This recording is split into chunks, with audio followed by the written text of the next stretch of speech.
সংকেতটা হচ্ছে বাল। বাল এই শব্দ যখন বলা হবে সবাই বুঝে নেবে যে ওখানে চাক পেয়েছে। নমস্কার বন্ধুরা, আমরা এখন যেখানে বসে রয়েছি এখান থেকে অল্প কিছুটা দূরত্বেই রয়েছে সুন্দরবনের জঙ্গল, রয়্যাল বেঙ্গল টাইগারের বসবাস। আমরা একজন মানুষের সঙ্গে কথা বলতে চলেছি। প্রথমে জেনে নেব আপনার নাম। আমার নাম দেবব্রত বরকন দাস। মধু সংগ্রহের অভিজ্ঞতা যদি বলেন, মানে আপনি যখন যেতেন তখন কিভাবে কি মধু সংগ্রহের কাজটা করতেন? মধু সংগ্রহের কাজটা হচ্ছে জঙ্গলে, এখানে যেমন আমাদের এই খেজুর গাছ আছে, এই খেজুর গাছের মতো জঙ্গলে একটা হেতাল গাছ পাওয়া যায়, এরকম মোটা মোটা হয়, হয়ে জাস্ট খেজুর গাছের মতো এরকম পাতা ছড়িয়ে যায়। এবার ওর থেকে কিছু শুকনো পাতা সংগ্রহ করতে হয়, কিছু কাঁচা পাতা সংগ্রহ করতে হয়। আচ্ছা, করে এরকম একটা ঝাঁপি বাঁধতে হয়, ওটাকে বুলেন বলে। বুলেন বলে। আচ্ছা, এবার ওইটা বেঁধে আগুন করতে হয়। আগুন করলে ওই যে ভিজে আর শূন্য কিছু মিশ্রণে ধোঁয়াটা হয়। আচ্ছা, ওই ধোঁয়াটা হওয়ার পরে চাকে দেওয়া হয়, মধুর চাকে দেওয়া হয়। দিলে পোকাগুলো কিছু উড়ে পালায়, কিছু আবার পালায় না, তবু ওরা ওই ধোঁয়ায় আক্রমণ করতে পারে না, হয়তো একটা দুটো আক্রমণ করে। তো ওই ধোঁয়া দিলে পোকাগুলো চলে গেল, তখন মধুগুলো কেটে কেটে কেটে কেটে একটা পাত্রে সংগ্রহ করলো।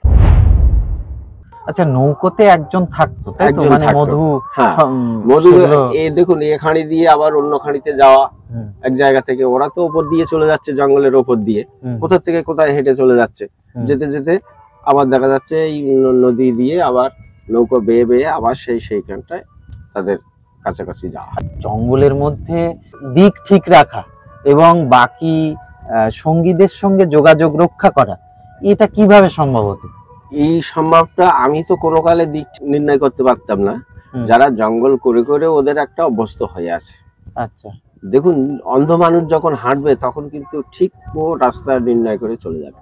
তো ওরা জঙ্গল করতে করতে ওদেরও এতটা অভিজ্ঞ হয়ে গেছে যে ওরা ঠিক জঙ্গলের কোথায় কি আছে, কোন কি প্রান্তে গেলে নদী পাবে বা খাঁড়ি পাবে, ওরা ঠিক বের করবে।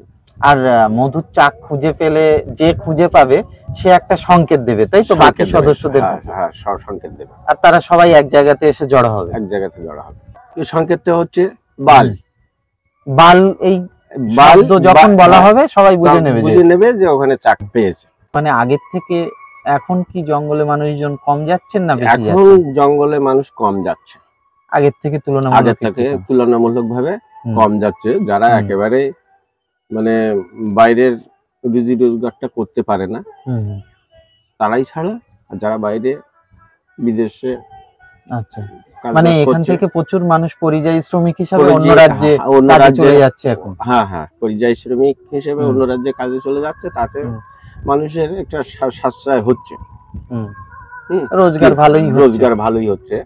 তো আর যে মানুষগুলো পারে না, তো তাদের তো চলতে হবে, কি করবে এলাকায় থেকে, জীবনের ঝুঁকি নিয়ে তারা। আচ্ছা, জঙ্গলের রোজগারটা বেশি না বাইরে যারা কাজ করতে যাচ্ছে তাদের রোজগারটা বেশি? দেখুন, বাইরের রোজগার জঙ্গলের রোজগার সমপর্যায়, একই হলে কি হবে, জঙ্গলটাই এরা পার ডে যেতে পারছে, আর বাইরের রোজগারটা হয়তো ইয়ারলি বছরে 2 মাস কি 2.5 মাস থাকছে, চলে আসছে। আচ্ছা, আর বাকি দিনগুলো বাড়ি বসে থাকছে। এবার এভারেজে পার ডে আমি একদিনে 1000 টাকা ইনকাম করলাম আর 20 দিন বসে থাকলাম। আচ্ছা, আর পার ডে যদি আমি 10 টাকা করে ইনকাম করি তাহলে আমার সেই 10 টাকাটাই সেটাই লাভ। আচ্ছা, তাহলে মোটামুটি একই হিসাবে, গড় হিসাবে একই দাঁড়াচ্ছে। জঙ্গলে অনেক সময় ফাটকা ইনকাম হয়ে গেল, মানে মাছ কিংবা কাঁকড়া বেশি পরিমাণে হয়ে গেল, তখন কিন্তু এই শ্রমজীবী যারা বাইরে পরিযায়ী শ্রমিক তারা কিন্তু ওদের সঙ্গে পারবে না। হ্যাঁ, কিন্তু সব থেকে ঝুঁকি যেটা, যে জঙ্গলে যে কোনো মুহূর্তে অ্যাক্সিডেন্ট বিপদের সম্ভাবনা রয়েছে, সম্ভাবনা আছে। আমাদের এইখানে স্বামী স্ত্রী দুজনেই তারা জঙ্গল করত, দুজনেই বাঘের কবলে তার প্রাণ হারালো। বাবা, কারা তাদের নাম? সন্তোষ মণ্ডল। আচ্ছা, সন্তোষ মণ্ডল স্ত্রী আর সন্তোষ মণ্ডল একই দিনে দুজন? না, একই দিনে নয়, পর আগে স্বামীটা গেল, সন্তোষ মণ্ডল আগে গেল। তো তারপরে বাচ্চাদের কি করে লালন পালন করবে, ভরণ পোষণ জোগান করবে, তার স্ত্রী আবার যাওয়া শুরু করলো। স্ত্রীটা 1-2 বছর বাদে স্ত্রীটাও বাঘের কবলে গেল। এই মুহূর্তে স্থানীয় অঞ্চলের জীবিকা বলতে কি কি রয়েছে? মানে প্রধানত তো কৃষিকাজ, কৃষিকাজের বাইরে আর কোনো কাজকর্ম রয়েছে? বাইরে বলতে আমি তো সেটা সেভাবে দেখছি না।